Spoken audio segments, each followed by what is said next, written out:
नाशिकच्या मालेगावात पुकारण्यात आलेल्या जनाक्रोश मोर्चाला हिंसक वळण लागलेलं आहे। डोंगराळेतील अल्पवयीन मुलीवर अत्याचार करून तिची हत्या केल्याचा निषेधार्थ आज मालेगावात जनाक्रोश मोर्चा काढण्यात आला होता। आज या प्रकरणातील आरोपीला कोर्टात हजर करण्यात आलं। यावेळी आंदोलकांनी कोर्टात घुसण्याचा प्रयत्न केला, तसंच काही आंदोलकांनी दुकानांची तोडफोड करण्याचा प्रयत्न केला।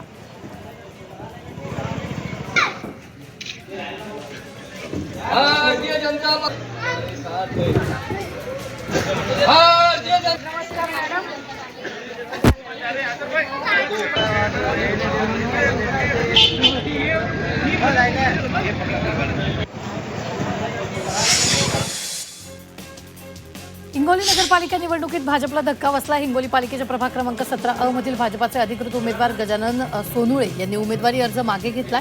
हिंगोली पालिका निवडणुकीत आतापर्यंत भाजपच्या 3 नगरसेवकांनी माघार घेतली आहे। त्यामुळे आमदार तानाजी मुटकुळे यांना मोठा धक्का बसला।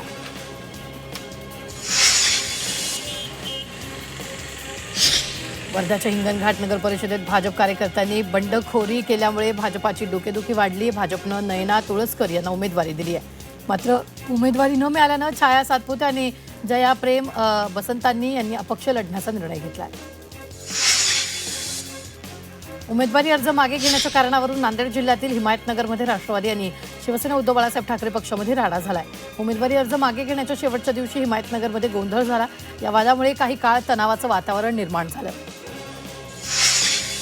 स्थानिक स्वराज्य संस्था निवडणुकांमध्ये आरक्षणाची मर्यादा 50% जास्त नसावी असे स्पष्ट निर्देश न्यायालयाने दिले। तरीही राज्यातील काही जिल्हा परिषद, पंचायत समित्या, महानगरपालिका, नगर परिषद तसंच नगरपंचायतींमध्ये आरक्षणाचा टक्का हा 50च्या पुढे गेला। या पार्श्वभूमीवर सुनावणी 25 नोव्हेंबरला होणार असून याकडे सर्वांचं लक्ष लागलं। जालना महापालिका निवडणुकीची रणधुमाळी सुरू झाली आहे। 30 नोव्हेंबरला प्रारूप मतदार यादी प्रसिद्ध करण्यात आली आहे। या निवडणुकीसाठी 58,312 मतदार वाढलेत, तर प्रभाग 10 मध्ये सर्वाधिक मतदार असल्याचं समोर आलं। भंडारा जिल्ह्यात अजून प्रचाराचा नारळ फुटला नाही, तरी उमेदवारांनी डोर टू डोर प्रचार सुरू केलाय।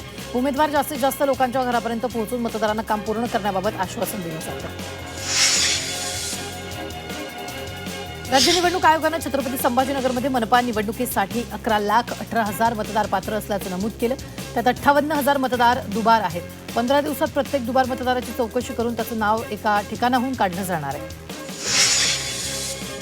कोल्हापूर महापालिकेत 20 पैकी 15 प्रभागात महिला मतदारांची संख्या अधिक आहे, त्यामुळे महापालिकेत महिलांचं राज्य दिसणार आहे। प्रत्येक प्रभागात वाढलेली महिला मतदाराची संख्या निर्णायक ठरणार आहे।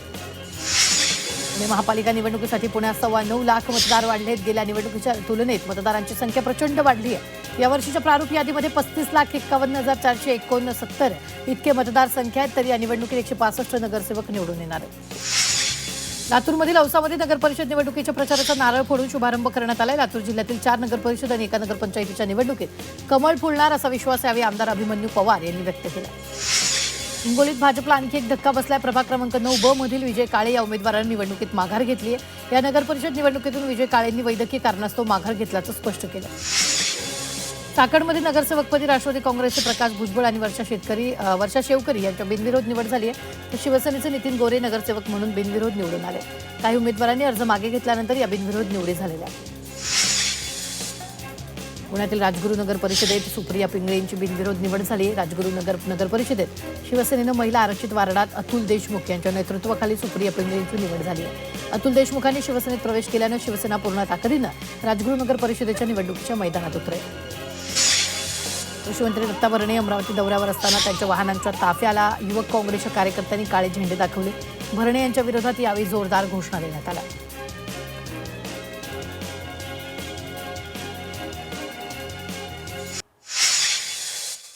नाशिक येथील तपोवन वृक्षतोड प्रकरणी अभिनेते सयाजी शिंदेंनी संतप्त प्रतिक्रिया दिली। कुंभमेळ्यासाठी झाडं तोडणं दुर्दैवाची गोष्ट आहे, याला विरोधच करावा लागणार आहे। सरकार आपलं असून सुद्धा ते बेजबाबदार वागत असल्याचं म्हणत त्यांनी संताप व्यक्त केला।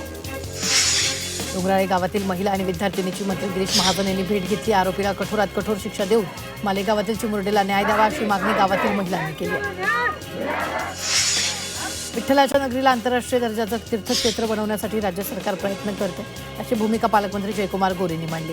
तसंच आगामी काळात मुख्यमंत्री देवेंद्र फडणवीस यांच्या नेतृत्वात पंढरपूरचं नाव आंतरराष्ट्रीय पातळीवर नेऊ असंही गोरेंनी सांगितलं।